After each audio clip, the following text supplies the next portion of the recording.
Yay! Yeah, You just found us. tuned into the stream there. That was interesting. Yeah? What do you mean the Really stream? got to Tim and Ren's good side on the camera Oh, there. nice. Oh, yeah, you just watched that? That's awesome. Yay.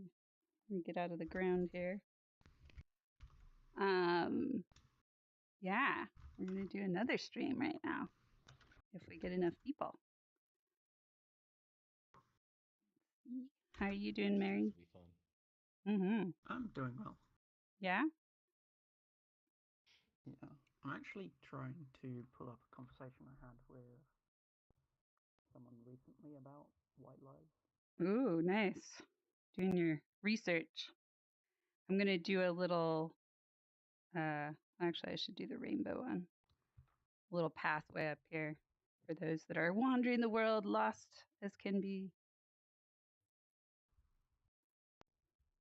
Feel free to think about avatars you could switch into to make your points.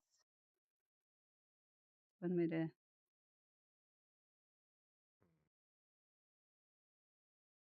Sometimes people like to do that. Pretty fun.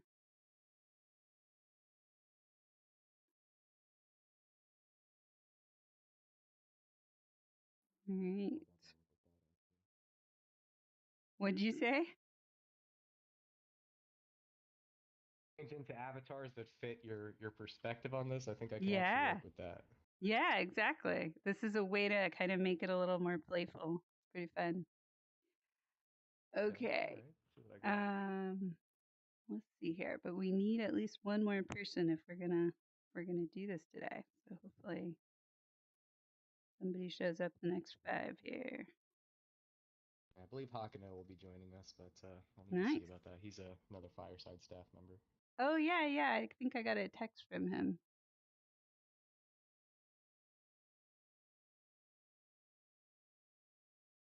Let's see here.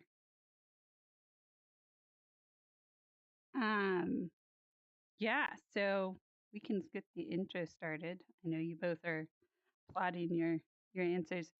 My lines are a little more wappajad today, but they'll survive. Nice. Oh, cool, Mary. That's interesting. I haven't seen you in an avatar quite like that.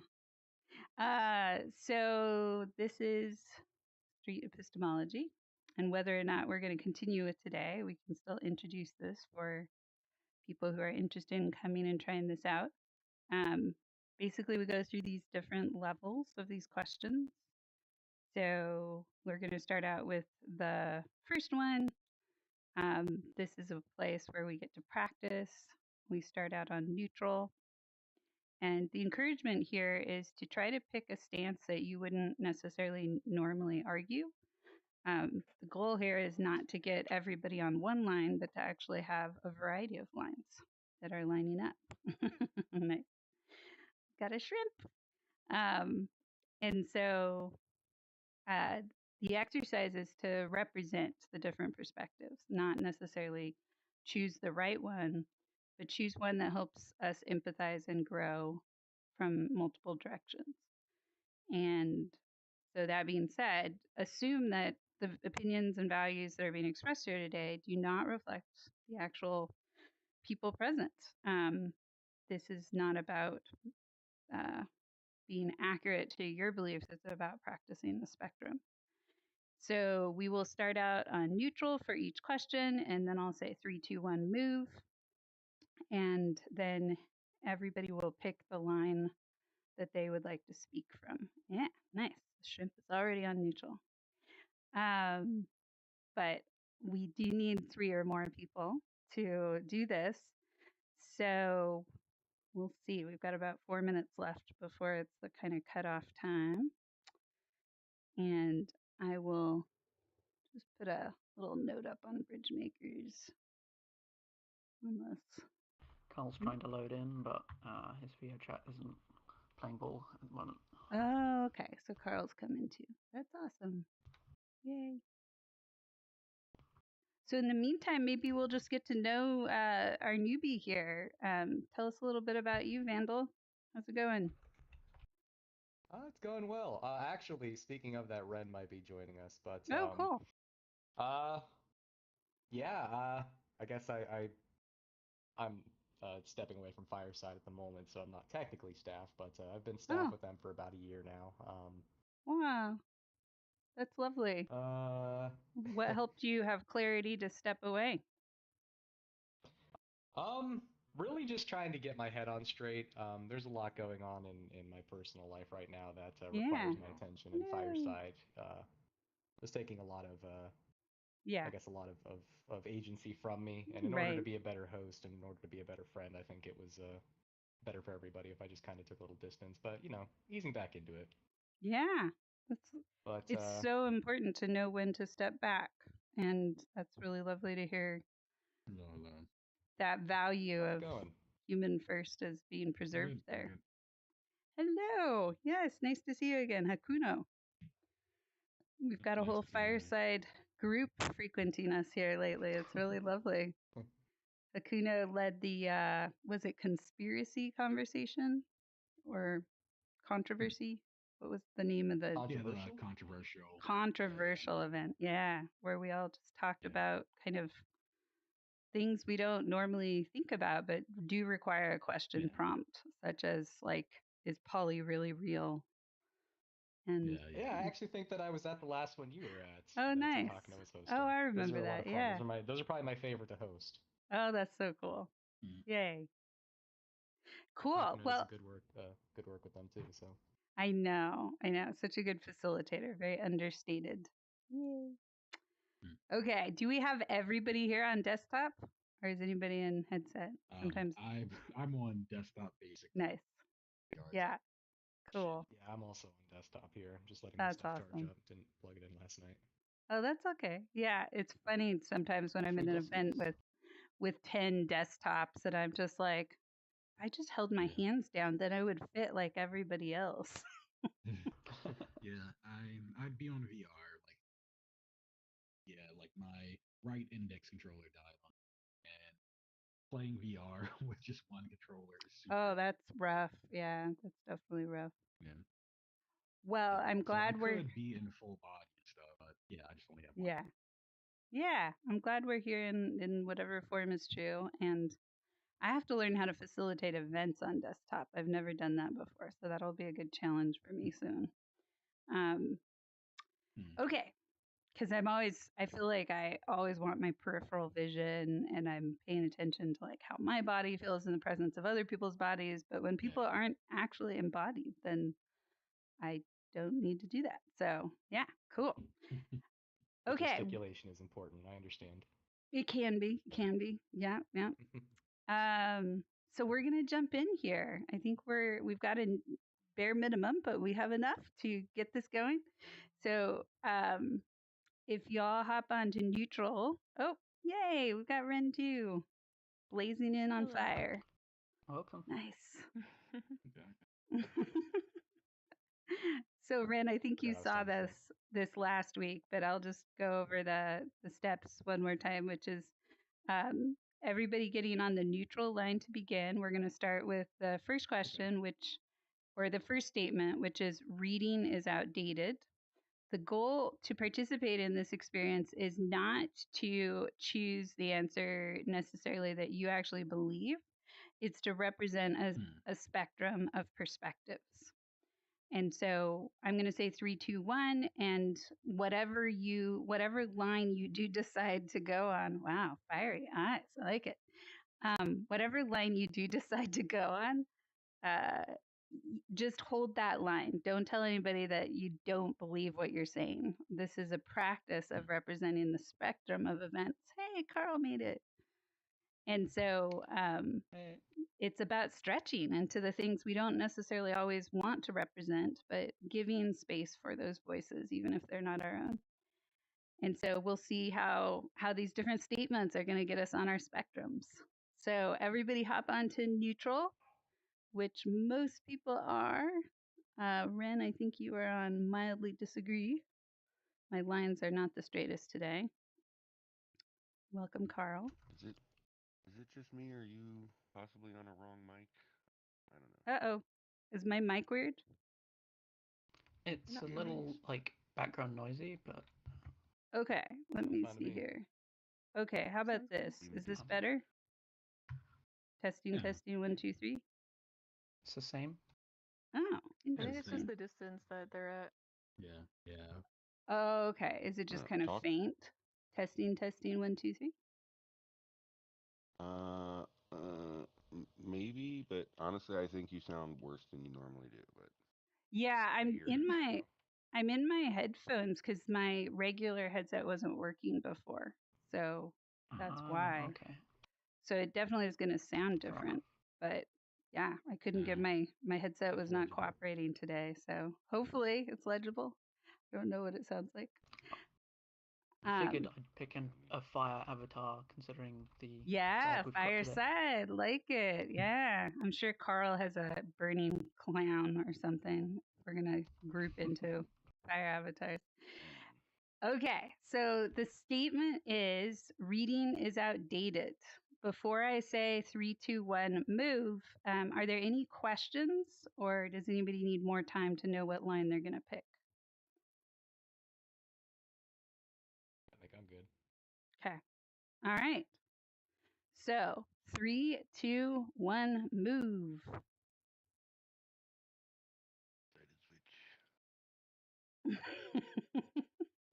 Okay, hey, look at that. First try and we got a spectrum. Well done, everybody. Okay, so we've got Carl on a strongly disagree, and we have Vandal on a strongly agree. And so the first step here is for Vandal or Carl to raise your hand. You can use an emoji if you're on desktop. If you would like to guess what the other extreme might believe about why reading is or isn't outdated. So whoever raises their hands first. Okay. So Vandal, would you like to guess why Carl or even Ren on the just solidly disagree is over on the other side about reading is outdated? So they do Yeah, not believe reading is yeah. outdated. Yeah. If I can be, I guess, blunt about it, I think that they're just living in the past. So this For some reason, you're just gonna actually be like, there's a bunch of nerds. yeah. So this is exactly it. This exercise is about letting ourselves be playful and throw a little bit of shade and really get into the cartoonish kind of amplification here because A, it helps us laugh, and B, it helps us think about how do I deal if somebody was going to jab at me that way? You're just living in the past. So now we get to say, hey, Carl, Ren, was that your reason for being on those lines?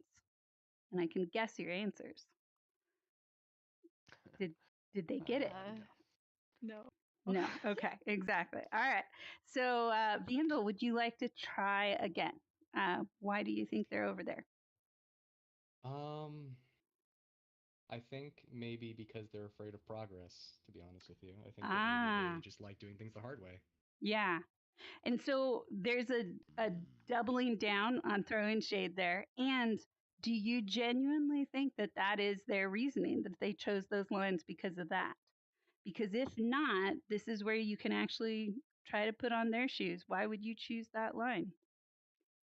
I think that's it's partially correct. Yes. I think that's whether they believe it or not. Yes. Okay. Hakuno, would you like to take a guess as to why Carl or Ren chose that side?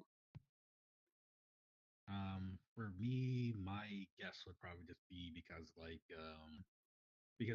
reading has always been a staple, kind of like hard to just do away with a concept such as books so easily. So it's just automatic sort of like it automatically most people would lean towards like that no, reading is not outdated. We'll always need it because we've always used it. Okay. Yeah. So what I hear there is that it's been around for so long that it's going to be around for a lot longer. Is that kind of what you're saying? Yeah. Okay. Yeah. Is that your reason for being over there, Ren or Carl? No. Okay.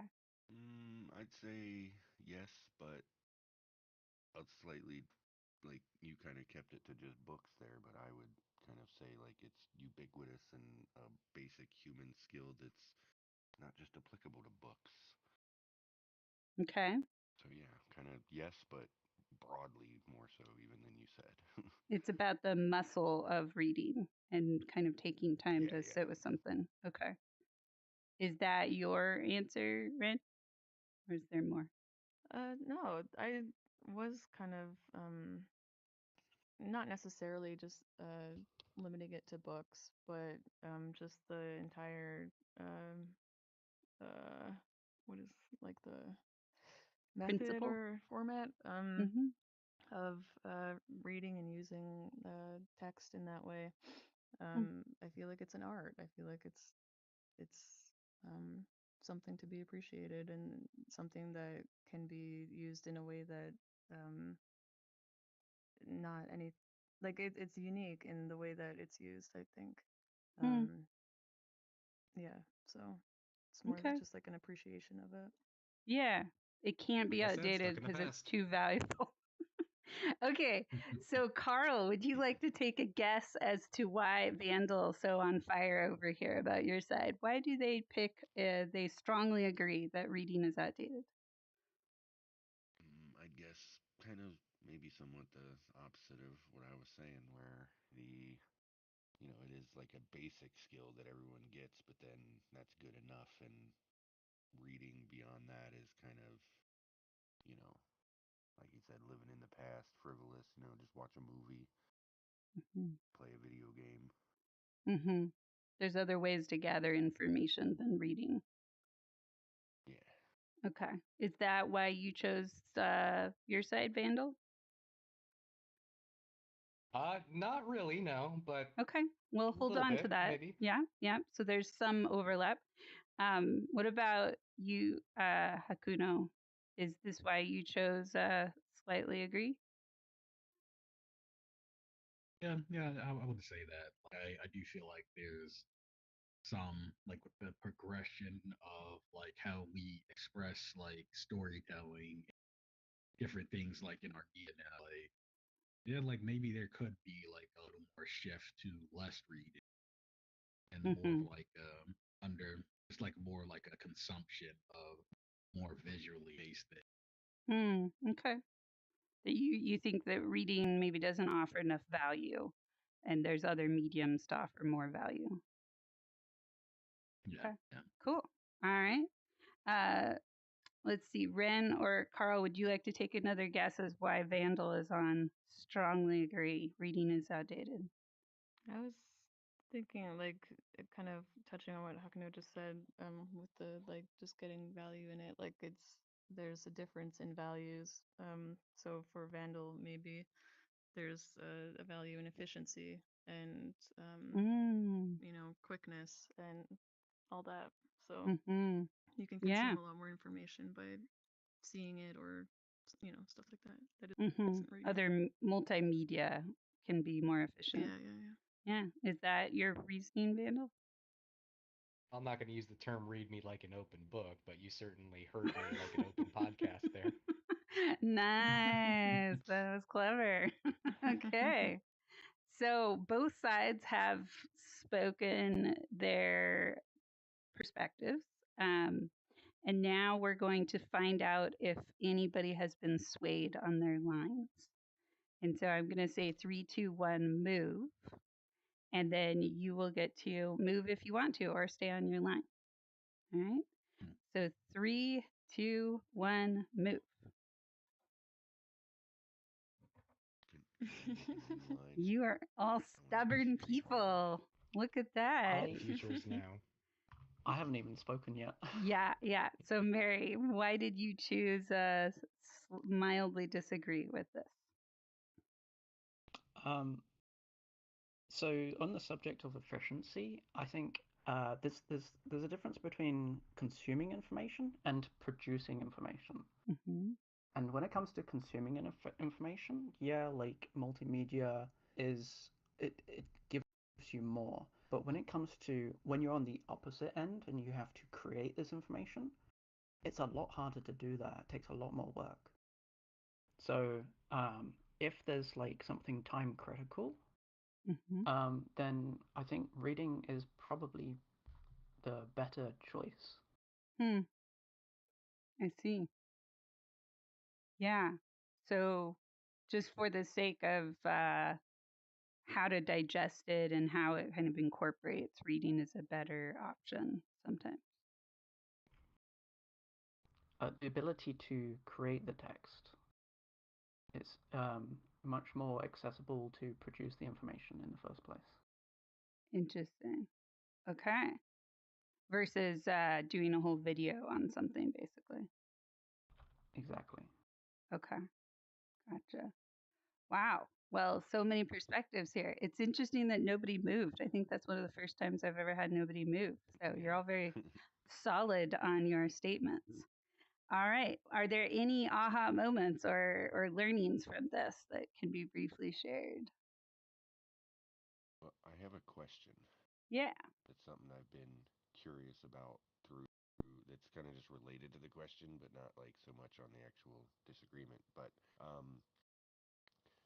I've asked this of a lot of people just because I noticed it in myself, but I'm wondering of everybody here if you would say you read automatically or it's a thing you do intentionally.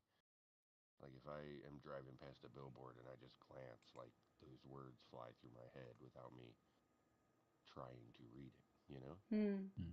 And I'm wondering if, somewhat that.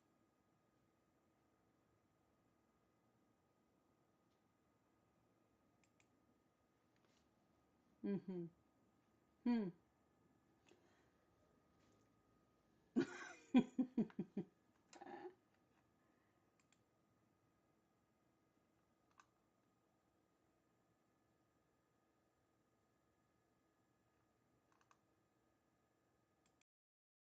Yeah, I would expected you over here with me absolutely. to be more likely to be automatic, so okay. Mm.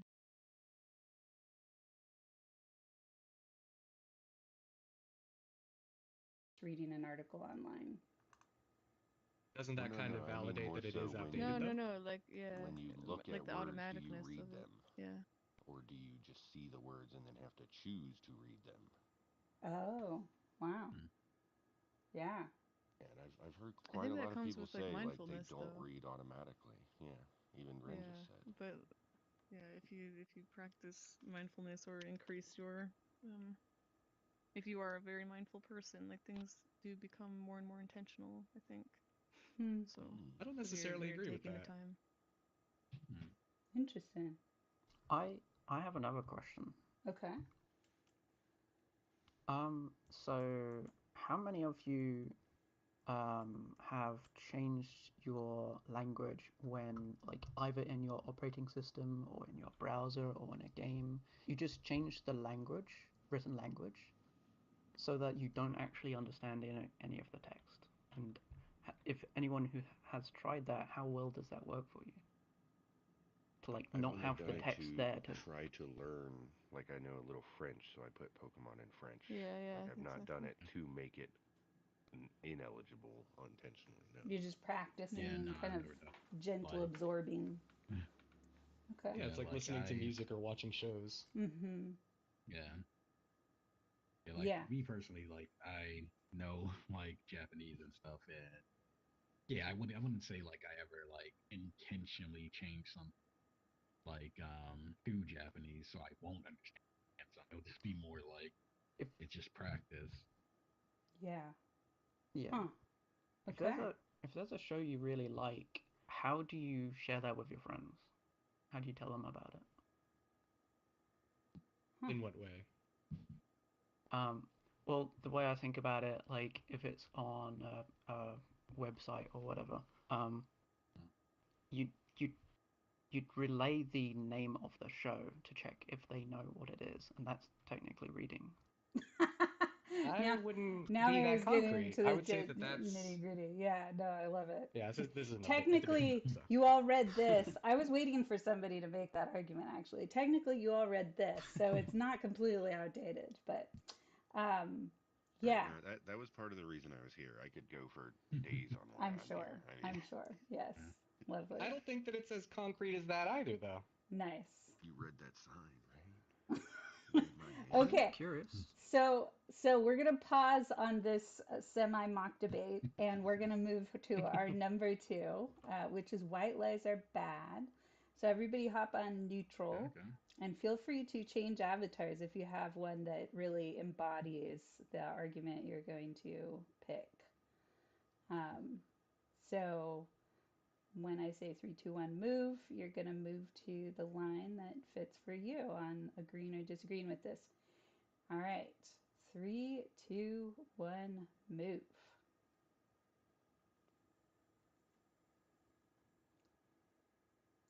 Okay. So we've got, let's see, Vandal still over on, maybe Vandal just likes that corner. Still over on strongly disagree? No, strongly agree. And then we've got Mary on the opposite. So Mary versus Vandal. To start, would which one of you would like to describe why the other person chose the other side? I'll cede to the other side. I'll let them Oh, go first. okay. Go ahead, Mary. Why did Vandal pick strongly agree? Um, One idea, I guess, is it can create false hope or confusion because in a nutshell, the truth isn't being shared, and Hmm. so it's being obscured instead. Okay. And so to reflect that back, you're saying it still does more damage in the long term, so they are bad because the false hope. It creates false hope and Mm-hmm. or confusion specifically. Gotcha. Okay. Vandal, is that true for you? Is that why you picked strongly agree? Not necessarily, no. Okay. Mary, would you like to try again? Or Carl can also try if you're out of ideas.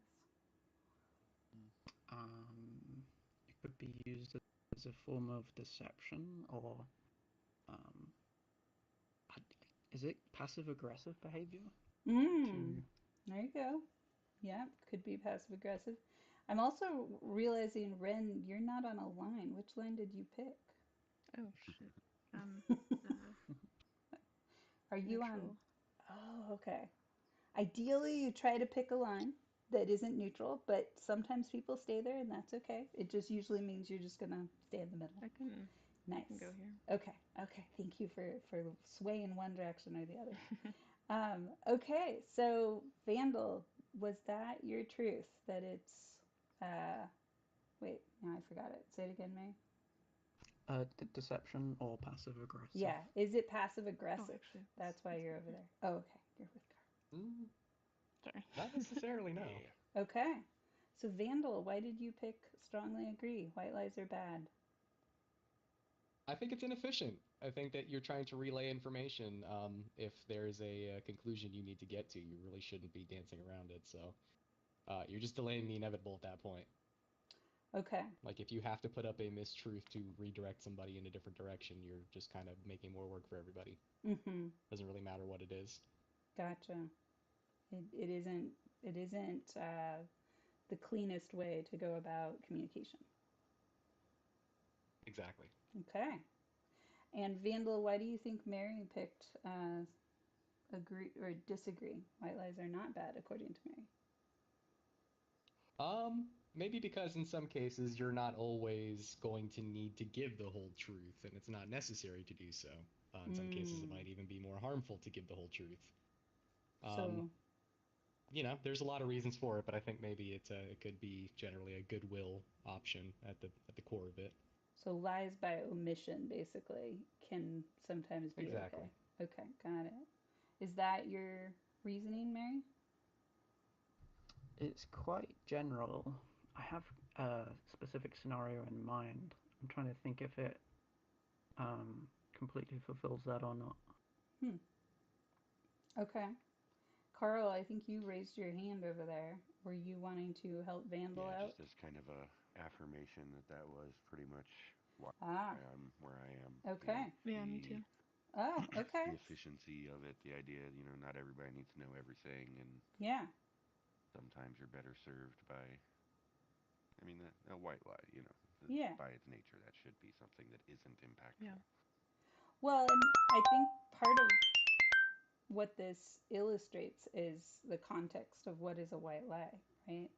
So you're hearing that white lies Yeah, are, and that is exactly why I'm right here, because of that yeah, yeah, subjectivity of it yeah, being just slightly something somebody else will call a white lie. I'm gonna be like, no, that's just a Yeah. lie. yeah, right. We haven't decided that part. Yeah. Vandal got half of Mary's. Wow. So Vandal, you actually got 2.5 here. That's pretty amazing. Uh, let's see. Hakuno, do you want to take a guess as to why Mary is on that side? Hmm. Um, I guess another thing would be like, aside from the efficiency, it would just be like some people would see white lies as a way of just keeping the peace and like not hurting like people they care about feeling, when Mm-hmm. it's like completely unnecessary to do so. Like, sometimes you can just, sometimes like something that you're thinking about someone is like very inconsequential, and like just like telling the truth in that not be a taste. Okay. So sometimes me telling the truth is more about me than about you. And sometimes white lies are about taking care of that other person and realizing it's not necessary to. Yeah, Does that fit? It's a way of caring for people to have white lies. yeah, yeah. Okay. Is that your other reason, Mary? Not quite. It's Okay. it's like Hmm. almost all the pieces of the, Yeah. What are we but missing? not quite. Hmm. Okay. Um, like it's the way I see it. It's about communication will change the way people think about things, and that sets them on a certain journey, and that journey could uh, send them into more confusion, or it could be harmful. Hmm. Um, it really depends on how they perceive the information you give them. Hmm. And I see white lies as a way of providing uh, clarity or comfort in a world where they're not really going to understand the full picture, or maybe, I mean, their past has trauma involved, and so Hmm. you are protecting them from that or whatever. Mm-hmm. But I see it kind of as um, what you say has a certain outcome, and it's not always what you expect it to be or what it should be. Mm-hmm. Okay. So you're seeing white lies as a type of empathy and understanding greater context than the other person and realizing that to tell the truth here might not be compassionate. Yeah, Okay. Gotcha. it might set them on a journey that neither of you intended. Yeah. Okay. It's quite a scenario, I can only imagine. All right. So, Mary, would you like to take a guess why Vandal and Hakuno are over there? I did that already, didn't I? Did you? Oh, wait. Mm-hmm. Did we already do that? Okay. Sorry. So, Run it back. Let's go. we're going the other direction. Okay. So, we've done both sides, yeah? On white lies? Mm-hmm. Did Okay. Great. Carl and Ren go? I can't remember. Yeah. Yeah. Vandal got Carl and Renz. So, we've got everybody in. Yeah. So now we're going to say 3, 2, 1, move and see if you all want to move. So 3, 2, 1, move. Mmm. Mmm. Okay. So Carl and Mary switched. Carl, what made you go more towards uh, disagree? White lies are not bad. Because I think if we just, take at face value that white lie meaning what it's supposed to mean, and don't lump in, maybe people saying things that I wouldn't consider such, and Hmm. um, yeah. Hello. Also, hello, psyched. Oh, hi, Psych. So Hey. if you want to pop over here real quick, I'll tell you Yeah, what's happening Carl will here. give you a little orientation.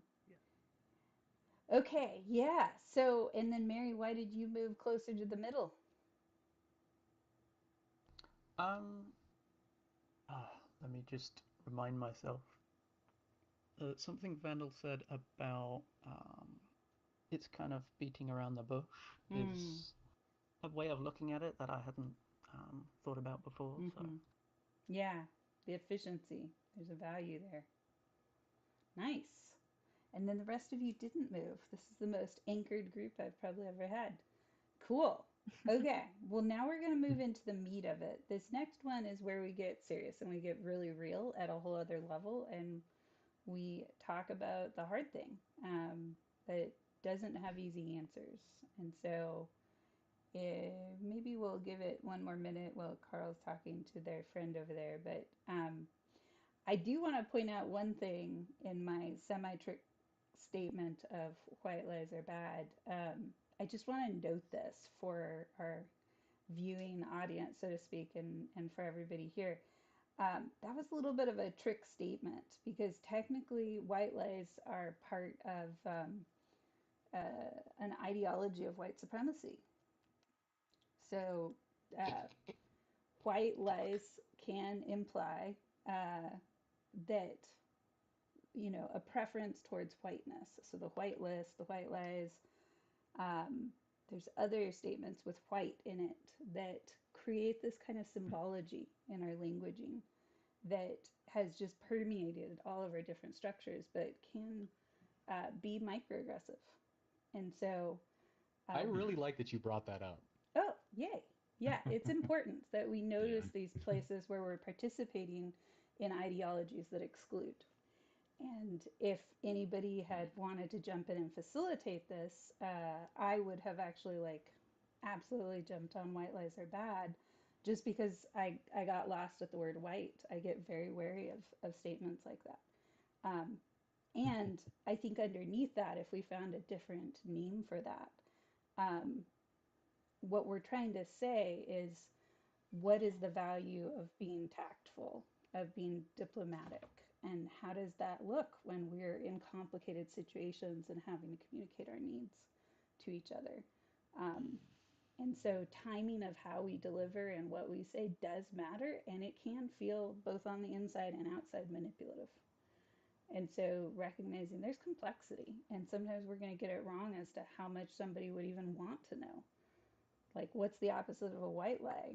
Maybe it's like an overshare, right? I'm telling you too much information that just puts you into a trauma state and you can't respond in an effective way.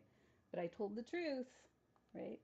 And so, like, it gets really nuanced here. And I still Yeah. wanted to note that piece. Feels important. Okay, Thank well, you for doing so. yeah, thank you for Yeah, hearing very that. fair. We got to do a little commercial break of sorts with Hey You on our soapbox about racial equity. Um, yes, I'm going to. Now we will go back to our regularly scheduled programming with a newbie here. So, yeah, welcome. We're going to all hop on neutral. And the goal of this for the person who just arrived, the goal of this is not to be right, it's to represent the spectrum of perspectives and really offer a sincere answer, but also be listening to each other and flexible. So, this is the most extreme version. If you are participating, psych, why don't you hop over on this neutral line? And if not, if you just want to be kind of off on the edge, that's okay too. There you go. So everybody's on the neutral line, and I'm going to say three. Oh, you're going to, okay, yay. There you go. So I'm going to say three, two, one, and then I want you all to pick the line that fits for this I gotta look at the perspective phrasing. you're going to have. Okay, so the statement is the death penalty should be abolished. No pun intended, but we should kill the death penalty. Okay, so three, two, one, move. Whoa, good spectrum. I always feel so proud of myself when we get good spectrums. I'm like, I thought hard about this. Okay, yay, we have I think I got a extremes. good single reason that maybe Yeah, somebody can nail nice Okay, think. so let's see. Vandal and Carl are on a strongly agree it should be abolished, and Ren is on a strongly disagree that it should be abolished. And so one of the three of you is going to take a guess for the other side. So raise your hand if you'd like to take that guess. Okay, Ren is ready to take a guess as to why Carl and Vandal are strongly agreed death penalty should be abolished. Go ahead, Ren. Probably because you can never, or not never, I guess, but a lot of the times there's not enough evidence to prove that somebody did what they are being accused of, and so then you can risk, killing innocent people. It's a pretty Yeah. big one. Okay. Never 100%. Is that true for either of you, Carl or Vandal? Half of it, yes. Half of it. Okay. Yeah, I'd say the back half there of, yeah, Okay. you Got can't it. you can't kill one innocent person or the whole thing's fucked. Like, Uh-huh. and we've done that, so. Yeah. And so half of the possibility, but there's another half. Psych or Ren, would you like to take another guess as to why death penalty should be abolished? Typically, I think that viewpoint from most of the people that I've heard that have the viewpoint of that it should be abolished is that they have some inherent value in preserving human life, Mm. that all human life is sacred, even Mm-hmm. for those people that take human life. Yeah. Their life is still Yeah. So valuable. the morality of just because they kill people doesn't mean we should kill people.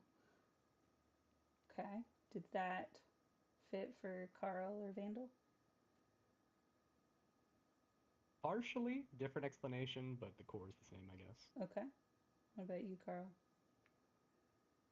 And I would say mine actually, weirdly, is completely not that. Like, I'm not really morally against people dying Mm. if it's necessary. Mm. Okay.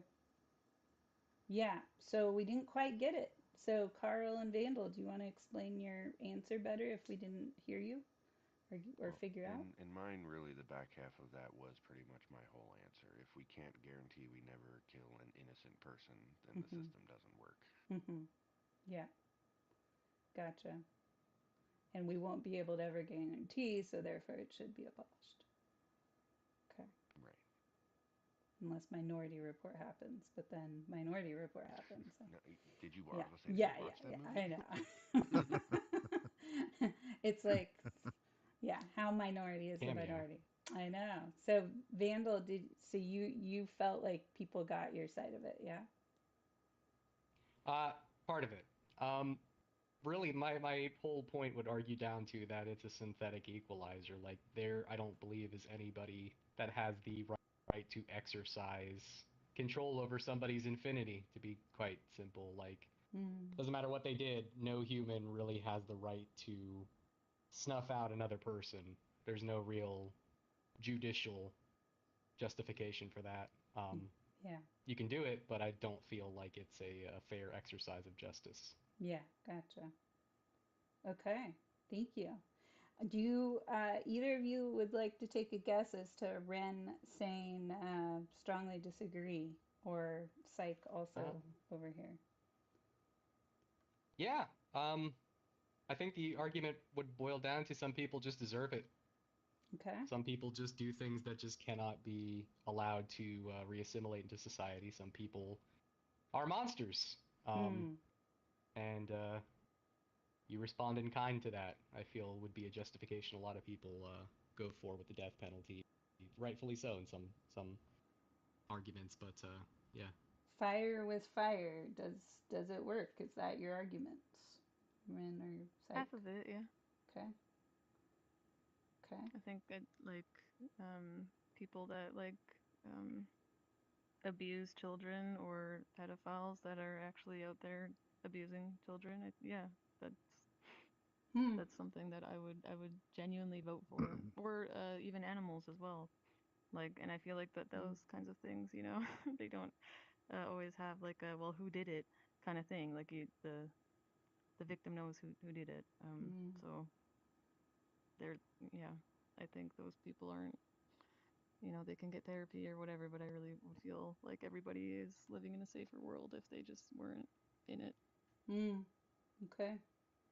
So that's for use for psych. Do you feel like that captured your perspective also?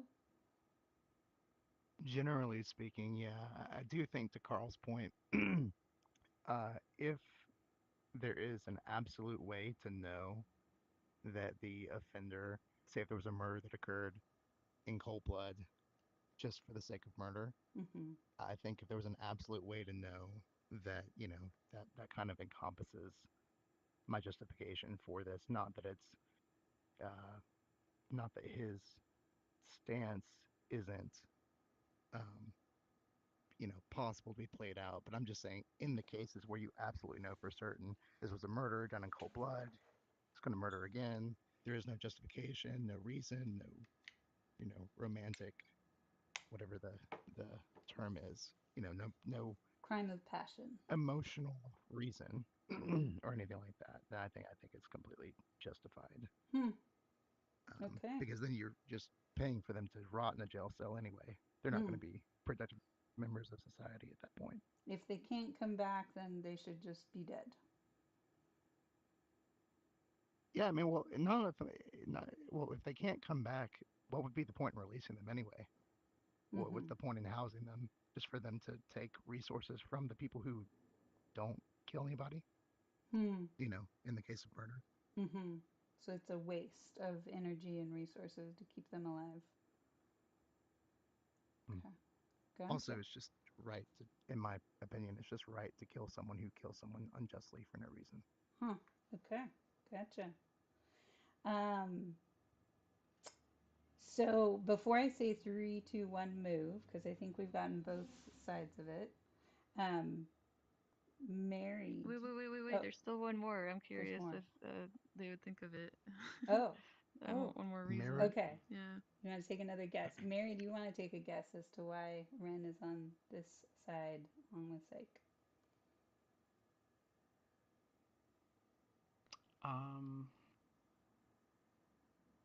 I was kind of busy thinking, trying to formulate what my other reason for this side is. That's real. I think I do too. Okay, go ahead. Go on then. My guess is the preventative side of it, the having that as the worst possible outcome is going to make people less likely to potentially commit capital crimes if they knew potentially they could be put to death for such. The stick is deterring for more people. Ultimately, the stick of death. Like public executions, Yeah. guillotine, Yeah. that kind of thing. It keeps people in line. Is that true for both of you? For either of you? Yeah, setting an example Yeah. is a big one. Yeah. Okay. Because like if it take, especially if it take, I'm sorry, go ahead. No, you go ahead. Especially if these people would murder with no want or reason, if there was some kind of external force keeping them in line in check when they would just naturally murder anyway for no reason, then yeah, I think that would be a positive benefit. Okay. I don't want to be killed, so Yeah. I'm not going to kill people. Gotcha. Also, like the whole the fact that there are like laws in place to like prevent rape, like taking advantage of minors, like these are things that like because there's a law, people don't do it. If there was no law, would they? So in the same kind of like logic, like if you know you're gonna die if you get caught or something, maybe that would stop Yeah. people from doing it. And I think that influence or whatever is important when you're talking about people's lives. And also, I would just add to Ren's point that the criminals are the ones who don't follow the laws. The only people who would follow the laws are people who would not be criminals. So it would, Yeah, like good point. they're not for civil society. The laws actually aren't for, or in those They're outlaws. Yeah, they're supreme outside of offenses. the law. Yeah. Gotcha. Okay. Wow. Really interesting stuff. I'm going to say 3, 2, 1, and then you get to move. So if you want to, if you feel swayed by either side. Oh, Mary has a question. My one of my reasons has not been guessed Okay, yet. go for it, Mary. What's one of your reasons? It's kind of the same thing in my mind as socialism. That treating everyone as equal is a great concept, but it's so easily corruptible that it's not a good system to have. So it's not the same argument as, oh, what about all the cases where we can't prove it? I mean, you can still prove it, but there's still a system controlled by people who carry out the justice, who carry out. It's like, in my mind, it's the same. Like, imagine if Nelson Mandela suffered the death penalty instead of simply being imprisoned. Like, that wasn't a case where we didn't have all the facts. That was a case of corruption. And so you're saying that kind of like with socialism or communism, that these are these areas where they seem like a good idea, they seem like possible in theory, but when they manifest, they turn corrupt and really harmful. And so we could lose people we really need to stick around because they're getting framed basically from another issue. Yeah. Okay. Yeah, that's true. How does it actually manifest? Okay, so 3, 2, 1, move. Wow. Oh my God. Vandal just went and like killed a whole slew of people. It's like flip to the opposite. Ren, you really recruited over there. Look at that. All right. So more people are dead if this was the microcosm of the world. So yeah, Vandal, what made you swing all the way to the other side? I'm gonna level with you, Heya. I really love guillotines. So you're bringing a Game of Thrones approach to this. You love the gore. You need to see some blood. Heads will roll. If you want an actual answer, this is one of those questions where I feel like you're gonna have to redline one way or the other. So if you feel one way or the other, you gotta commit to it. You can't really sit in the middle here. And Ren made a really good point that I can't really fight against, making an example of somebody to show that you're serious about enforcing these rules and making people feel safe is a very important aspect. So if we're just going off of that, yeah, is where I live. Yeah. You wow. can Plus accomplish guillotines that are with great. exile as well, can't you? Yeah, So like my argument against like the exile thing is that exile existed for the reason of like people not wanting to like put the death penalty in their hands, but just straight up saying like go away, we don't care if you live or die. And more than likely their thought was that this person was going to die in exile because they're taken away from civilization and not given any resources to survive, so they might as well be as good as dead. And even in cases like where that's not the case, like with Napoleon Bonaparte, for example, this man was like locked away on an island with like 24/7 guard. He still, manages to come back. He gets sent back anyway. But if you don't ice that guy, there's no guarantee he won't come back and make another problem for you. Yeah. Wow. Interesting. So if it's that extreme, I feel like that is something to consider. And I kind of feel like exile is like sort of a half measure. It's kind of like just neatly dressed way of saying we don't really want to kill somebody because so we're just gonna make them go away. So maybe they'll die on their own. I mean, is justice even served at that point? The whole ship your criminals to a different continent, see what happens. I.e., Yeah, that's why we got Australia. See how that works. Yeah. Yeah. Same brain cell. I did want to raise a quick point that was kind of. I know we're not here to actually have the whole debate, but on the death penalty, the idea of it, like, oh well, we're wasting this money by keeping this person alive. In our actual system in America, at least, it is cheaper to keep a person in prison for their whole life than it is to go through the whole death penalty process, Mm-hmm. which is more a failing of the system. Wouldn't think that would be the case, but with all Yeah. the bureaucracy and everything involved, it's quite expensive to kill somebody. Yeah. There's actually a new movie, I think, that just came out on Netflix called Walk of Fire, I think, or something. Fire is in the name, but um, it's about somebody who was put to death in the United States, who was put to death for burning his 3 children alive in their home.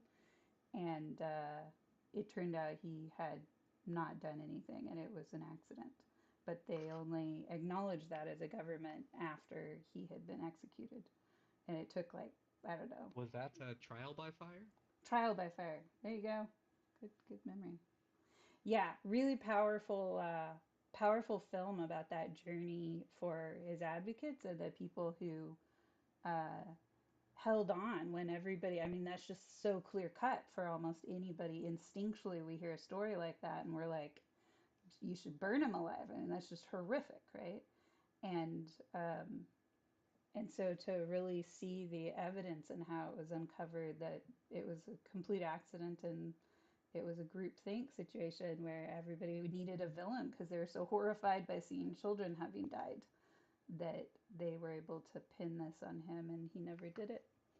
So that is actually the inspiration for putting that question up because I got to really follow through and see a story of how just wretched that, that tortured this father who's grieving. It tortured his life for something like 12 years or something before he was finally executed. My God. Yeah, and you get to kind of feel what that's like to live in that space, being seen as the murderer of your children, and try to hold on to your sanity through that. So I learned a lot. It was a pretty terrible, interesting movie, and that's partly what brought this up today. So for our last step here, we're going to erase our lines. Let's see here. I guess I'll just turn the pens off and that'll erase our lines. Markers off. Okay, cool. And then I think we have enough time. I'd love to, it's a bit of a nerdy thing, but for those of you who are aware of this model, this is a, oh, did my audio just Oh my God, yeah.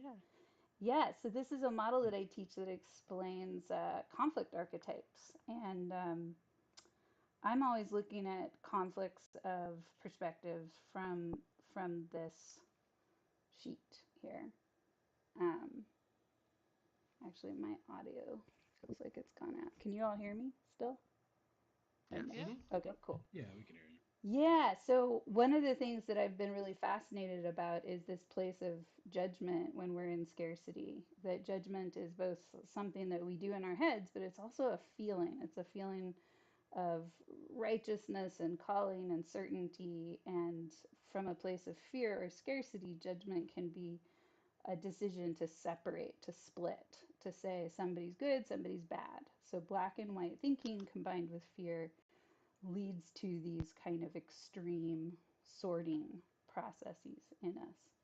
And the polarity to judgment is shame. So down here, this is the embodiment of not something or someone outside of me is the problem, but I am the problem. And so for people that we put into prisons and we consider executing, which is the ultimate kind of exile, we're going to exile you out of your body. Um, we are we are in a full conviction that they should not just be frozen, but they should be buried. They should be ashes. They should be non-existent. And the hard thing for me to realize about these emotional loops is that when I bond with somebody and believe that they should die, that is a type of bond.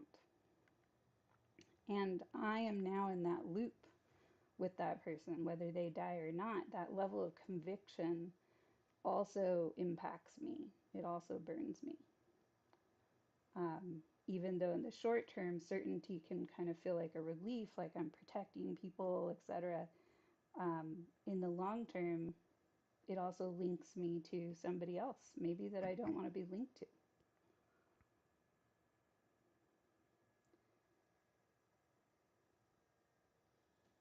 Yeah. So I'm curious, any reflections on that? Looking at this kind of complex chart. I think I know it's still a failing of my perspective of this whole thing, but I feel like I kind of try to sit over here, but in a way of like being aware of this flow and kind of pooling in this direction. Mm-hmm. So you're more cognitive, but also kind of disconnected from it. You see it, but you're not becoming it. Yeah, like pretty firmly planted here, whereas maybe I'd be better served if I was a little more able to Loop ride into around the the other loops. emotions. Yeah, the emotions, these are uncomfortable roller coasters. I've actually had the fantasy at some point that somebody's going to build a world with the emotional roller coaster of the dot model. You get to travel into the land of sadness and into the anger realms and feel the metaphors and the environmental design of how intense those emotions are. So judgment and that fix it kind of hero end of things is one of the most secure places, right? It's that sense of like I'm where I'm supposed to be. Even if I don't want to be here, this end is can have a feeling of more like destiny, and this end can feel a little bit more like fate. Like no matter what I do, I'm going to end up in that place. And so there's ways that we like kind of get bought into these archetypes. But I know some of you haven't seen this, so it might just be a whole bunch of gobbledygook to anybody else. What are other people noticing just looking at this?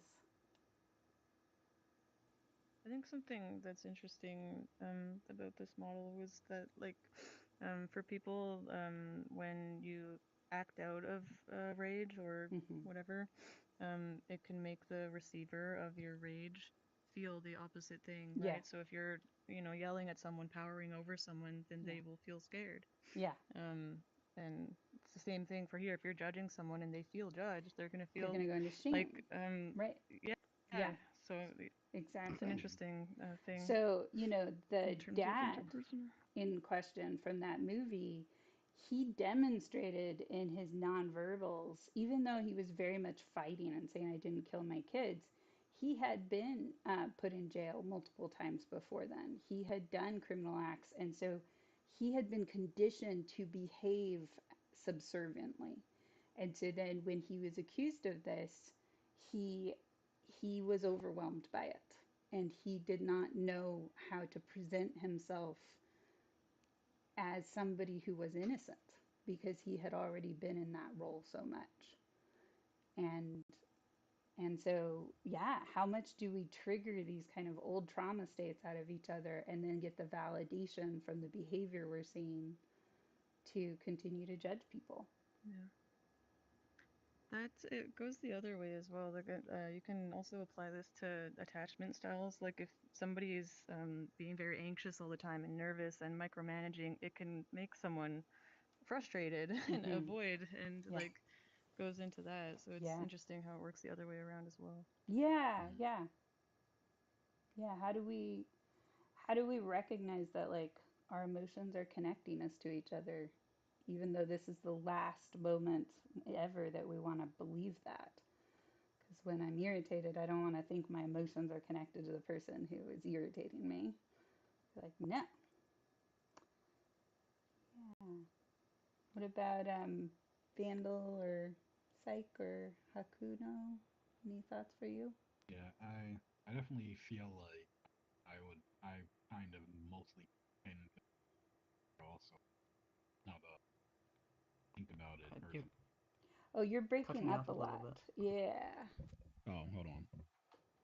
Well, I Your was gonna say filter might be I on. think I kind of end up in this corner also now that I like heard some other people Mm. share and stuff. Yeah, I feel like in times of stress, I can definitely end up like in the Fix it mode. fix category with Mm-hmm. the judgment, worry, and concern. Yep. Yeah, guess where community leaders end up most of the time. We're making it better, we think, right? And sometimes I'm up there and people are not seeing me as the hero. They're actually seeing me Yeah, as Yeah. the bully villain. They're seeing me yeah, objectifying them or using my Yep. power to exclude them. That's really uncomfortable. yeah, But it's just true. But yeah. And I've that's definitely another thing been too. Oh, sorry. gone around. Okay. I feel like I've definitely been in that position, like with like friends and stuff, where like I would try and do what I think is best in like their interest, and like I kind of like end up like making them have the opposite reaction to this Mhm. one, like with the freeze, and Mhm. then bad there's like mood. the confusion and like the shame, and Yeah. like then they don't want to open up to me again. Yeah. Yeah. Yeah, this is also, so I don't have this written on this version of it, but up here, the social agreement can be that this person is helpful. And so, guess what the Yeah. polarity is for this person down here? Mm, It's yeah. helpless, right? So, helpfulness out of a place of fear or needing to fix can actually create helplessness in someone else. And in Yeah. psychology, this has gotten weaponized, and patients are still described as non compliant, resistant to treatment, Mm, um, avoidant, or passive aggressive. These are all statements that psychology has learned to use to actually exile and exclude people without really owning mm, that my methodology when back in the day as yeah. a clinician may have been incorrect here and we failed this person versus putting it on the individual and saying they failed us or they failed themselves. They just don't really want to feel better, right? Like when I kind of started to wake up to this, I was like, oh my god, I'm really horrified by this profession. Like I'm laughing right now, but Yeah. it's horror laughter, right? So just Yeah. realizing like how easy it is to feel really good doing something that can actually create harm and create Yeah. a And sense of shame. yeah. Go ahead. Yeah. And I definitely also had like a sort of direct experience. Like growing up, I was very troubled and stuff, and I had like a lot of counselors that took this sort of like Yeah, this sort of like position, and in yeah, response I closed off and went here, yeah. and That's like exactly happened exactly as you described. Like it it. ended up with like the like sort of like being like, oh well, he doesn't get better, obviously he's Mm-hmm. Yeah, non-compliant, yeah. he's yeah, You just like to goof around. You don't really care about yeah, how much we care about you. Those are such yeah, painful stories to be told when our brains aren't even fully developed and adults in our lives are believing yeah, that about ourselves. That is, that melts our soul. I mean, it is I think that excruciating to happens have people pretty often frame. with adults too, though. Yeah? mm, Yeah. How yeah, so? Um, well, I'm just kind of looking at this, and like I realize I've kind of run the gamut of this compass, like as I've gotten older. Mm-hmm.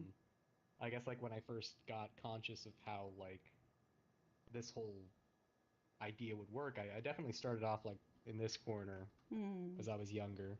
Mm-hmm. As things progressed and like, being an adult, you learn how to do things. You kind of get over here, and I would probably like put myself like right over here at Hmm. present, to be honest with you, for better or Interesting. worse. Yeah. And I feel like regardless of where I was at on this model, any sort of like psychiatric care that I would get would generally just try and stick it right here. Doesn't matter Mm-hmm. what it is. There's no, yeah, No I guess there's middle. no like cognition for like people landing on a compass for this Mm-hmm. sort of thing. Like this Yeah. is very cardinal. There's only like four directions here, but I Mm-hmm. feel like it's a pretty good place to actually be here sometimes, to be Mm-hmm. honest with you. I Yeah. feel like this is where my leadership style lives. Yep. That's And it's lovely. shown the most benefit in my life. Of course. But mm, I think in psychology, I mean, you're the professional here, but as a patient, um, one point of frustration for me has been that they all kind of try and take the same approach to understanding you, and it's always in Yeah. this direction. Yeah. And if you start Exactly. to skew down here, Mm-hmm. it's seen as a crisis, and you need to Mm-hmm. kind of like walk your work back and figure out another approach. When Yeah. in reality, you just need to understand what the person finds important. Yeah. Like if somebody just understood that this part is important to me, rather than Mm-hmm. trying to fix it, Mm-hmm. you can find another way to verbalize it or Mm. rationalize it, I guess. But that's just been my point of frustration, I guess. Just That's an observation. I'm not sure if that's accurate or not, but it's so well put, Vandal, and thank you. And I will say that there's there's other layers to this that add the next pieces of saying, what if you're not on any of these axes? Where else can you be? So I like that you're already identifying, I'm off the map, I'm off the grid, I'm not any of these. Because really I'm special. curious. this model is about Um, remembering how to reframe. Yeah, go ahead, Mary. on the subject of therapy and counseling and all of that, I'm wondering what our expectations are of them when we seek therapy Mm. or whatever. Like, I Mm-hmm. feel like Well, they're gonna fix me, right? a lot of the Mm. a lot of the time we are kind of we're asking for them to be here, Mm-hmm. aren't we? Yeah. Mm. Well, and a lot of this, unfortunately, comes from this medical model of broken bones, pathology, this frame of I'm in pain, therefore I need this outside opinion, and they have studied this longer than I, so they know how to fix me. And so there is that Mm. desire, but often very quickly it's dashed because truly these are human beings behind the titles. And it's the there was actually a really great story I read early in my career that talked about like the wise old therapist who said that when in the beginning when he had people come into his office they would come in and this crisis was like birthing through them and they were like on fire or whatever in this metaphor, and he would put the fire out, he would wrap a blanket around them, he would hold them and help them sit down, and it was just this like, I'm going to make it better and keep you from just falling and falling apart in my space. And so he said in the beginning that's what I would do. I would catch everybody as they flew through my threshold and I would help them feel better. And he said, but what I've learned over time, now when I open that door and this new person comes in, I step aside and they crash. They trip, they fall, they implode, they explode, they lose it. And they're in pieces on the ground. And now I get down on the ground with them. And I lay it on the ground from wherever they're at. And at the right moment, I say, me too. And that is the place where it starts to shift for them. Because here, this person really gets who I am and what's wrong with me and whatever. And yet, they're going to arrive at that final validation spot and be like, yeah, I feel like that also. So now I have to find my journey that is my journey and not this other person's journey as the patient, as the client. And I have to teach this therapist how to heal myself because I'm the only one that's going to know if that's true. And so then the therapist becomes an apprentice of sorts. I am learning your life. You are the expert. And that is a different frame that many therapists don't have a lot of training in because there's a lot of ego that can get wrapped up in these containers. So, if nothing else, for me, this was a way to explain to the world the loops of emotions that I dance with people. And so we can get it more explicit and negotiate this better. Because ultimately, when we don't name our emotions, we become them. And so this is about emotional fluency. And I think of that movie and the trial by fire and whatever, like it was a really incredible example of how people double down. So the governor even had it on his desk, the new evidence that this was an accidental fire. He had had it on his desk for months before this person was executed. But once you start to commit to that judgment and that decision, then it's like, now I have to save face and I have to, make sure the death penalty continues. And it's one loss of one person for a strong movement and whatever. And we start to make excuses and accommodations for this certainty and commitment to certainty.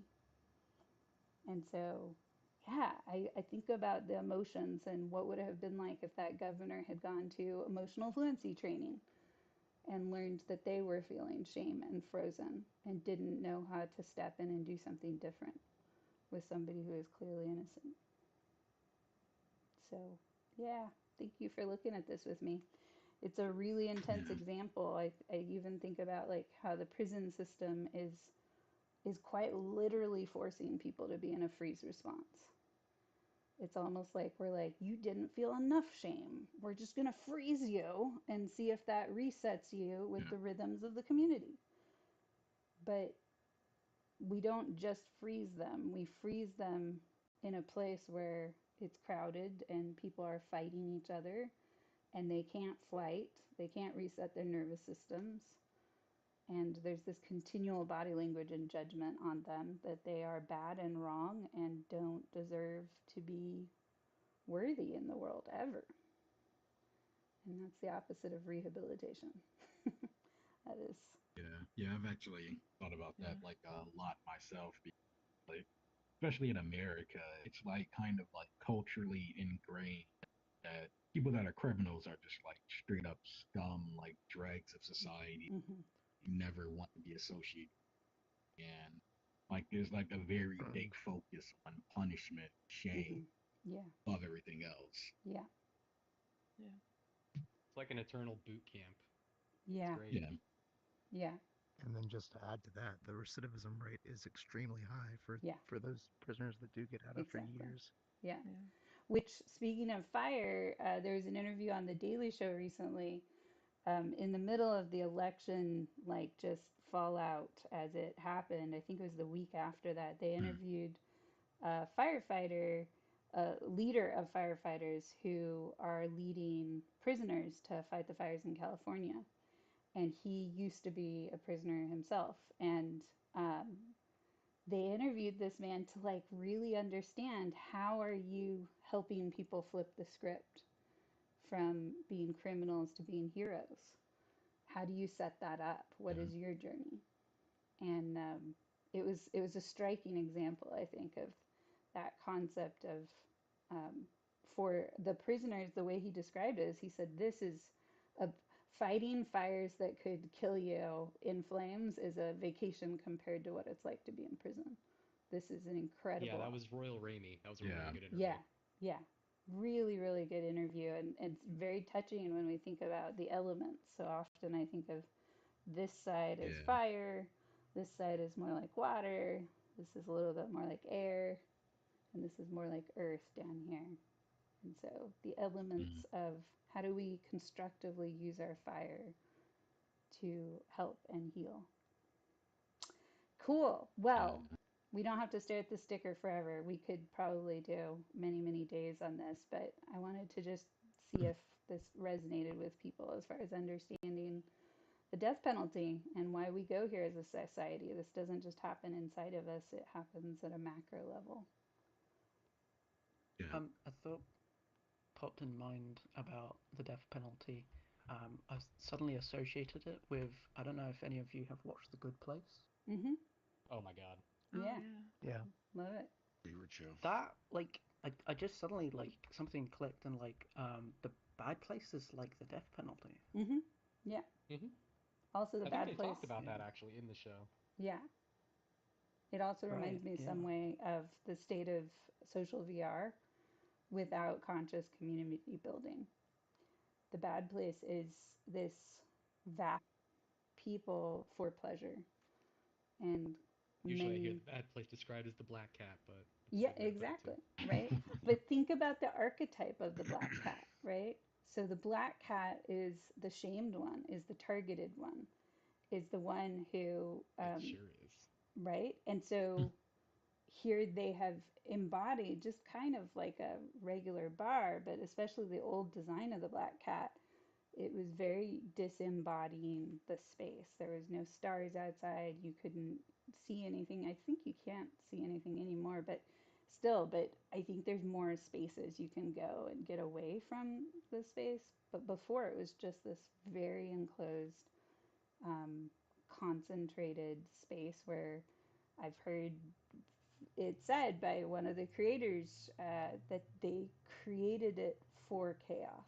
They wanted the chaos. And they still go into the Black Cat to watch the chaos.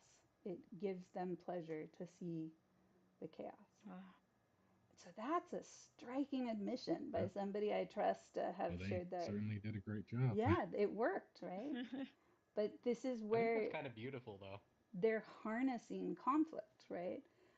But ultimately, who is being genuinely harmed in this? This isn't a game for many people when they come in. It feels very real, even more real than physical Yeah. reality. So, yeah, That's wild to own to me. Like, yeah, Yeah. you know what I mean? Like to just proudly say that out yeah, loud, kind of thing. That's yeah. that's It is a wow. it's a trippy admission, but it's not surprising to me because of the design of that space. Definitely fit with my projection, at Mm. least, of what I thought this person was Is that going for. necessarily a bad thing? I mean, I would I'm say curious how that you Harm feel or about that. it, facilitate harm? it's a type of I don't think it's as simple as that. it's a type of I think the way that it was explained to me, at least, it is a type of enjoyment of pain that is not necessarily Hmm. consenting, and that's where Okay. we get into Schadenfreude. troll territory. So Yeah. yeah, Yeah.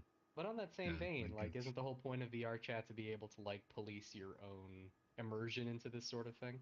I don't know that it was the point as much as it was the product. So I think that Mm. Interesting way to nobody put that. really knows how to police social VR. It's a very hmm. new landscape that is international and it's very hard to regulate. And Right. so, And in that vein, I mean more like it falls on the individual to decide what content and what spaces are part of their experience. No? So if you go into the Black Cat and it's a negative experience for you, that's not necessarily like a bad thing, is it? Because if well, you're I will able to tell you, thrive in that environment, you'd probably feel differently, no? and what you get to ask yourself is what level of harm is happening to the people who experience hurt in that space? Like, does this end their If VR journey? Which I've known multiple people who have said yes. hmm So, Same here. um, yeah. And so, is that initiation exposure of being bitten by emotional vampires to some degree um, Yeah. the healthiest way we want community to manifest in social VR? Or is it the That's a good default way to Yeah. put way that. when we don't have conscious communities constructing and taking turns in being in those common spaces and making better common spaces that work environmentally for our physiology so that we don't get kicked into this fight, flight, fix response? Whenever you have a space that does not have multiple exits, you're going to put people into that nervous system response. And that's going to Hmm. shape how they behave emotionally with each other and Creates a how, habit. yeah, exactly. And so it's training people to do Exactly. something that spreads outside of the Black Cat.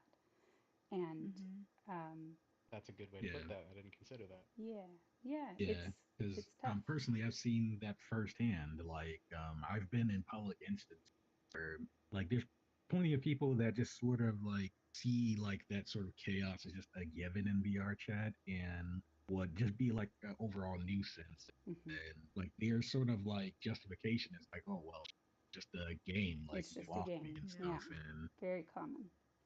Yeah, and we justify a lot of things calling it just a game, you know. Or I was Where's the just delineation with that in a medium like this? yeah, yeah, yeah. And there's a lot of setup. Literally, this app and all these social apps are listed, categorized as games in the stores. And so there's a lot of cueing that makes it a natural extension of gaming, Mm. but not necessarily a psychological understanding of the consequence of these spaces and the Yeah, we Yeah. kind of harm. battle against that of constantly being like, oh, we're a video game Discord, but it's like, oh, really more and more of a social community Hmm. and kind of having that Yeah. balance.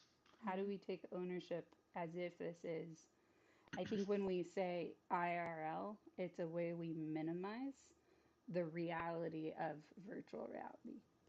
Yeah. And so, if you Yeah. ever notice, I always say physical reality versus virtual reality because I think that minimizing the impact of this space sets up a cycle of harm. Because if Yeah. it's not Yeah. real, then I can do whatever I want to you because you're not real either. Yeah. Yeah. There's Exactly. that Like if. quote, the Yeah.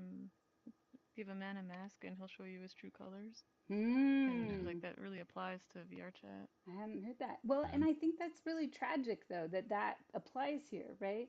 Because I don't know if that's Yeah, I true. know. I think that it shows our survival colors and we all have them. Hmm. Mm. And we then Yeah. make habits out of them and then we think, "Oh, well this must be who I am." But what Yeah. kinds of containers could hold us to show the diversity of our human experience with each other and build And healthy Yeah. habits of relationshiping? You're going to say something, the Hakuna? mask. Oh yeah. I was gonna say like yeah, and like I feel like there's quite a few people on VR chat that's taken a very like apathetic, like nihilistic sort Mm-hmm. of view on VR, where it's just Yeah. like everything is permissible and there's nothing sacred because it's just like Yeah. a game. You can just block me and just turn it off, and Yep. Yeah. like then it's solved. But like yeah, Yeah. then that just creates an environment where like that's like just the standard. That's what people expect. So Yeah. Yeah. like like I've been in public instances so many times, like so that like friend where they would like to frequent like, public instances just to meet people and have meaningful conversation. There's been so many like just confrontations where people Mm-hmm. would just be a nuisance. Mm-hmm. The whole thing would be like, well, if you wanted to talk, then just go to a private instance. Right. Why are you doing public? Yeah. This is the Like cutting. This is people the just have that, cutting floor. yeah, If you want yeah, like real intimacy, don't be here. What a yeah, message we're yeah, like sending. that's just the Yeah. Yeah, that's yeah, what that's we're just like the standard. default Mm-hmm. expectation, Yeah. like when going into a public instance, which Yeah. is kind of fucked up. Like Yeah. where like you kind of Genuinely have fucked to up. be in a flight mode Mm-hmm. every time you go That's into right. a public Yeah. instance, where it's just like, Yeah. okay, love, like I know people are going to be nuisances here, so let's Yeah. just go to a private world so we don't have to deal with that. But that's And just conceding like your right to be there. exactly. And this is actually where I'm going to loop it back into white supremacy and how that has shown up in VR chat. Uncomfortable thing to put that in the same sentence together. But white Oh supremacy yeah, is everywhere on our planet. It is a survival mind state inside of us that decides one group and one set of characteristics has more power than the other, and we all participate in it. And specifically in this app, one of the ways I noticed it the most directly and vividly, very early 2016, was the lack of black avatars in this app that were accessible mm, Oh and yeah. genuinely representative. Hmm. There's still yeah, a Mm. massive lack of black avatars in this application, but Yeah. there's more. And hearing the stories of the black creators who have created black avatars and what they went through to learn those skills and to persist through experiences like the black cat. Wow, those stories are yeah. intense. They're Yeah, I've Hmm. seen it firsthand. yeah, Like I've seen like people just get harassed for using yeah, the black app in the yes, first place. Like exactly. it's Yeah, kind of insane. yeah. And that Makes Like you is, wonder what their definition of game is at that point. well, yeah, and these games are hacking those places inside of us that are very lizard brain, right? And so mm, they're priming us to do or die, to survive no matter what. And then we come into a space like this and we're not given a pathway, a community, an invitation. We're just kind of let loose. I don't know if you've ever seen mice when they're stressed and they're in a container together, but they will literally bite off body parts on each other without even seeming to be in a battle mode. It's this gnawing at each other out of a sense of something's wrong, but I can't pin it, I can't control it, so I'm going to control you and I'm going to change you. And so there's some really tough things about the default culture that we find each other in, and the question of how do we change that? How do we shift it? And for me, my question, which is why I'm in VR, is emotional fluency part of that journey? If we can't speak our emotions in here, where will we ever learn how to tell the truth about our emotions? So that's my question. And I want to. oh yeah, we're gonna wrap up here in about 5 minutes. But yeah, go ahead, Mary. I wanted to go back to the whole mask thing. Mm-hmm. I don't think it shows our true selves. I think it gives us an opportunity to explore our shadow selves. Interesting. Yeah. Well, and what is shadow really, if not a kind of negative connotation placed on something mysterious? So, did I just, oh, and I just crashed. Oh, Yeah. that's interesting. I guess the timing We can on still that hear you. Oh, wait, you can hear me? Oh, great. I have Yeah, to she's Yeah, just we can fine still with hear it. you. let me, Yep. I gotta restart my headset. It's crashing. But yeah, keep going. That's hilarious. So yeah, guillotines. Nice. No, just me. All right, that's What is it about You can guillotines be a that you guillotine holder. like the idea of? I think that they are efficient and friendly.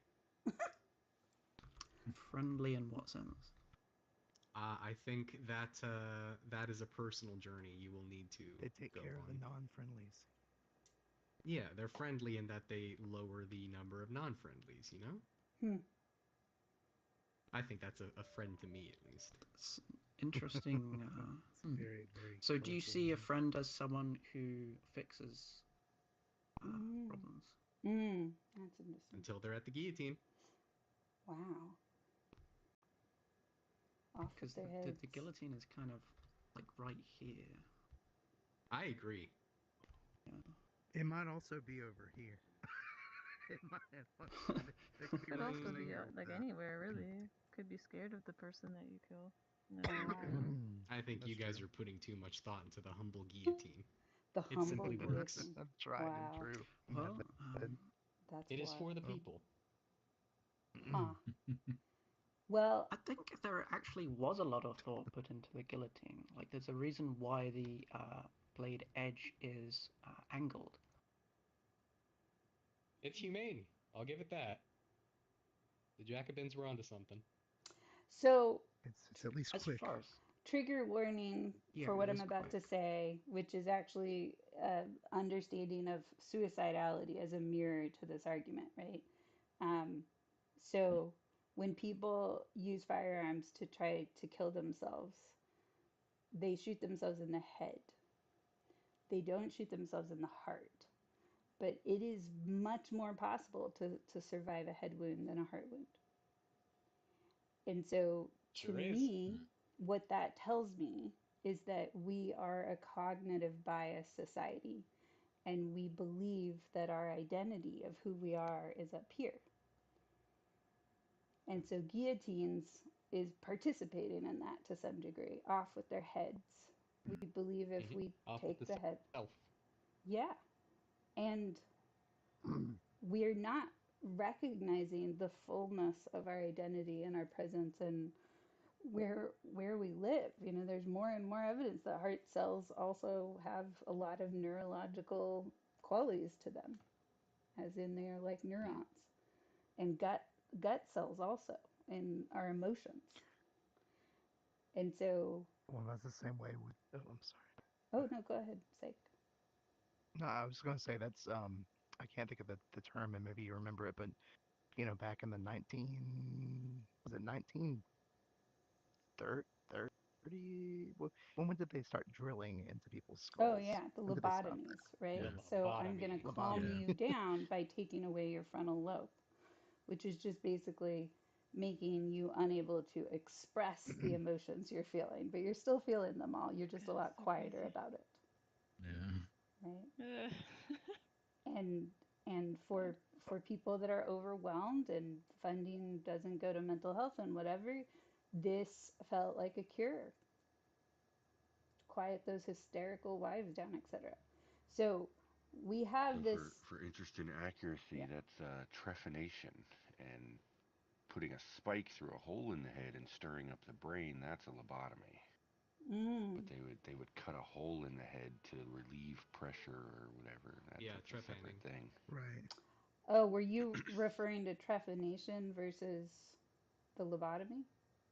I was referring to lobotomy, Oh, okay. but Yeah, yeah. that's That's good to interesting. get that Okay, Yeah. I heard clarification drill in hole there. in the head, and I was like, I know there's a term for that. Yeah. Yeah, Well, I no, mean, it was actually that's basically also like I worked at a place who had their 100-year anniversary, and they had a nurse that came back to the hospital, had retired, and had participated in lobotomies. But it's just basically an ice pick Oh my wow. gosh. underneath the eyeball, Yeah, and it's yeah. really Trephination's much insane. older. Lobotomy is, like you Yeah, said, the kind of 30s era stuff. yeah, So yeah. So what a journey we've been on with death penalties and lobotomies. But my point was that our identities, when we say words like "I think" all the time instead of "I feel," we are reinforcing a society that believes our identity is here. And then emotions don't matter, and your body safety and feelings don't matter, because all you are is brain cells, and just think differently and you'll be fine. And that's not true. There's a lot of like personality stuff tied into that. Like people that start sentences often with I feel, like there's patterns there versus the people that use I think. Hmm. And like you can get into personality theories where that really plays out, and you can kind of yeah, just identify people in that way. But like I this is something that I noticed after learning about this, and now I can like pick it up just just un unintentionally, I guess. Um, that like people start their sentences with I think when they're expressing how they feel, and it's really interesting Hmm. to hear. Like why wouldn't you just say I feel? But it's like they're not even honoring how they feel. Like they have to like make Right. it this We like have to logical qualify it. thing Right. for Yeah. someone else to value it. Yeah. Because if I tell you that this is my subjective feeling, then you might minimize me. I feel minimized. Yeah, And it's so invalid. Yeah. I'm Yeah. I'm putting myself in a meta place above it all by saying I think instead of Yeah. what I see is, I notice that. Those are ways to name my subjectivity and offer it as a contribution versus Yeah. this is the logic that should win here, basically. So just these are Yeah, these exactly. places where we This can shake our fists up at via chat or governments or whatever and be like, you shouldn't kill people or you should, or you shouldn't ban people or you should, right? But ultimately, like the place we have control is, if you think of this over the next week, try naming a feeling when you start talking. I feel this way, and here is my story about that feeling. That is a way to shift the culture. It seems simple and it seems so little, but it is the change. The change is creating a culture where it's okay to name our feelings, and it makes us less likely to become our feelings. That also makes me think of like patriarchy and like Hmm. Yes. how Hmm. Yeah. yeah, we won't get into it, but yeah. Well, patriarchy is Keep just an talking about this emphasis forever. on a binary, right? So it's basically saying this side is better than this side. And racism Mhm. is doing the same thing. It's an emphasis on a binary. And Yeah. they're false binaries, really. But those primal places inside of us are always lining up the pecking order of where I am in the power if things get worse here. And so if we don't name that and we don't acknowledge, especially the people who have more privilege, then we reinforce it. And we start to say our feelings after we've acted as justification for our actions. Yeah. Okay, This so I'm gonna. person over here changed me. Oh, really? So I think all the time. I'm gonna turn the sticker off so we can do our little checkout here. That's thanks to Haya. Okay, so I'm gonna grab a picture because I got to go. oh yeah, Carl's gotta go. Alright. Sure, let's all group around this, and then we'll do a little appreciation game if people want to stick around for that. I know we're a little over today. This has been quite a conversation. Let's see. Yeah. It's the fireside Yeah, style, just perfect. saying. I know, I believe it. The fireside crew came and shook it up. Love it. Yay. Okay, I got a photo. So for those of you who want to stick around, we like to usually close up with a little game called the appreciation game, where we acknowledge each other because we've been kind of, especially today, up in a higher level place.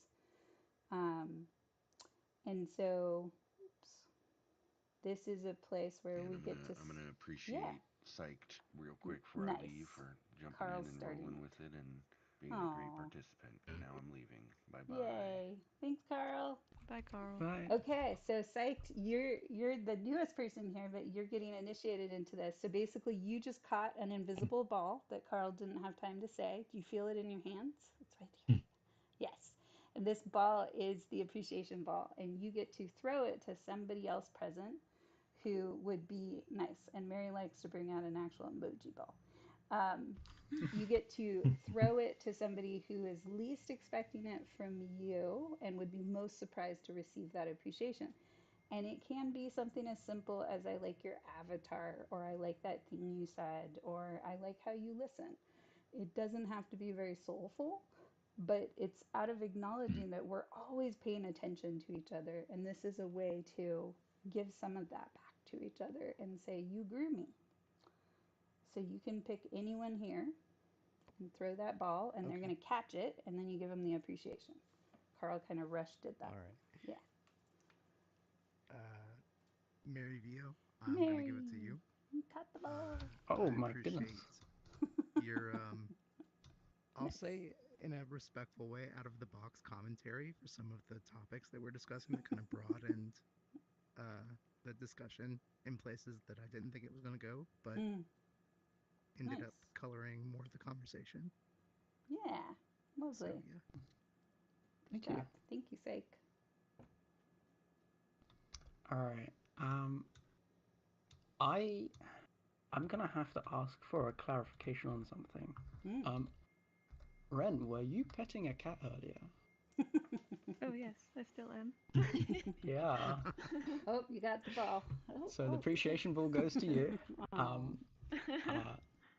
I was kind of looking around, reading body language, and I saw like, yeah, you stroking a cat, and I saw the cat in my head before I realized, wait, there isn't actually a cat there in front of my eyes, but I'm still seeing it.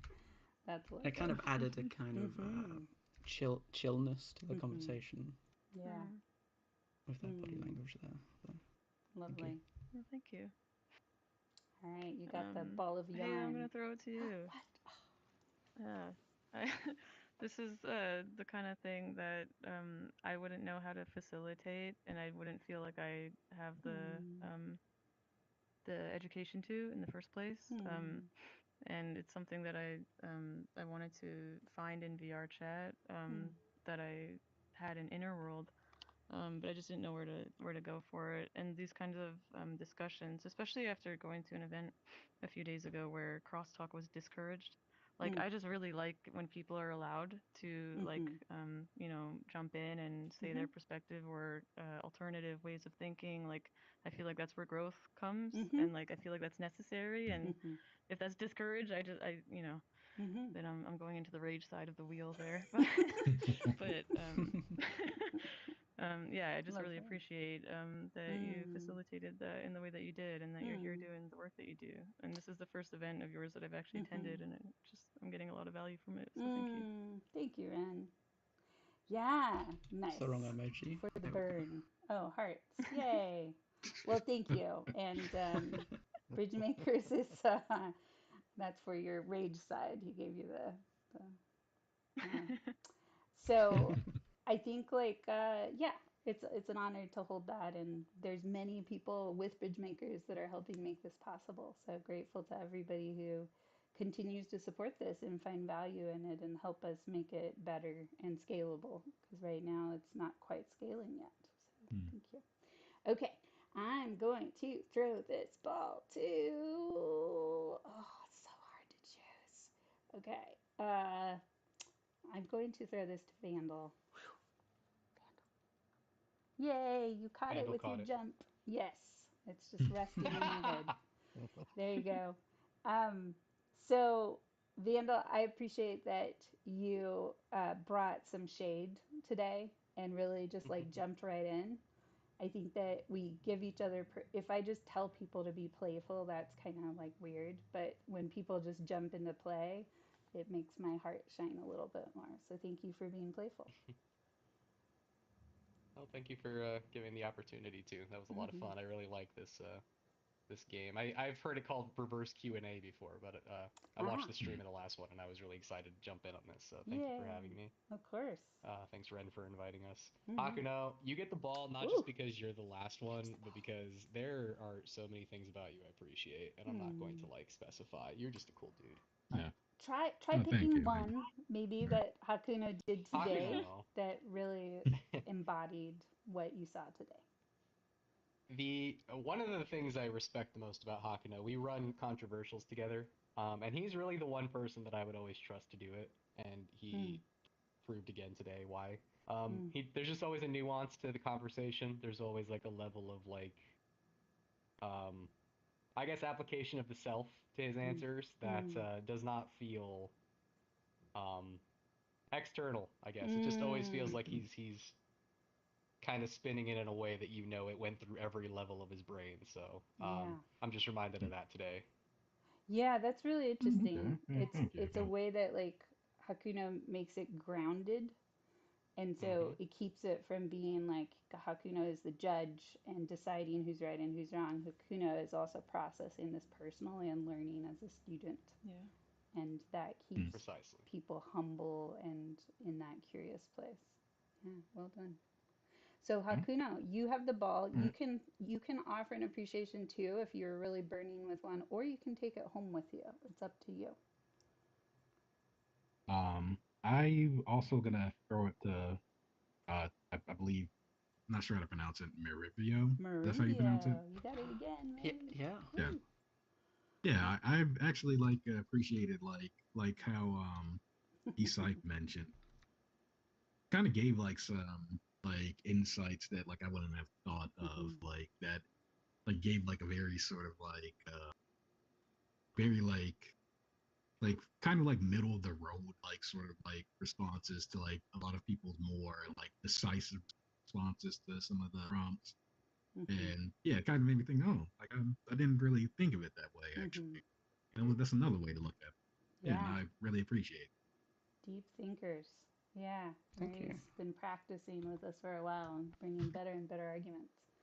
So Yeah, for yeah. thank you for offering that. Mary gets to take it home now because you've already offered appreciation. So that closes the loop. Um, so we're going to close up here. The next BridgeMakers event today is tonight at 6:30. So that's in about Man, you got a full less day than today. 2 hours. Yeah, Sundays are definitely Yeah. a work day. And it's we're going to be Less than reviewing 2 hours? in about two, three, less than 3 hours. Less than three.